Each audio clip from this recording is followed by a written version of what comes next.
भगवान श्री राम चित्रकूट से आगे चले और ऐसी भी पद्म पुराण में कथा आती है कि अब पितृपक्ष उपस्थित है ऐसा मानकर प्रभु एक बार चित्रकूट से पुष्कर जी आ गए। कहाँ गए? राजस्थान में तीर्थ गुरु पुष्कर आ गए।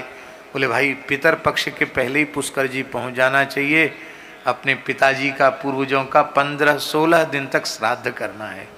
तो सरकार वहाँ आ गए और वहाँ श्राद्ध किया भगवान ने और ऋषियों को भोजन कराया। और उस समय जानकी जी को परोसने के लिए आना चाहिए था, लेकिन जानकी जी वृक्षों की ओट में जाकर छिप गई और ऋषि भोजन करके चले गए, श्राद्ध भोजन करके चले गए। तब श्री रघुनाथ जी ने श्री जानकी जी से कहा कि ये तुम्हारा व्यवहार हमको प्रिय नहीं लगा।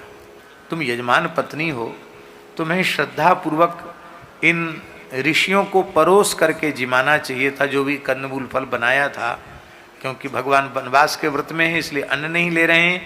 यदन्नः पुरुषो भवति तदन्नास्तस्य देवता, इसलिए ऋषियों को भी कंदमूल फल ही परोसे जा रहे हैं, तो आपको परोसना चाहिए, आप कहाँ चली गई? तो श्री जानकी जी ने कहा भगवान आप अपराध क्षमा करें, हमको ऋषियों का दर्शन ही नहीं हो रहा था।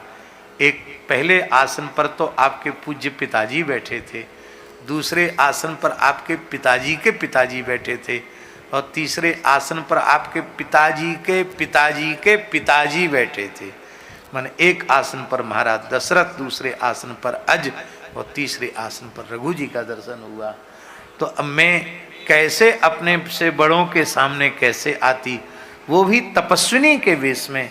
वे हमारे ससुर जी और मेरे ददिया ससुर और उनके भी वो सब रोने लग जाते, उनको दुख न पहुँचे मेरे तपस्विनी वेश को देख करके, इसलिए मैं नहीं आई।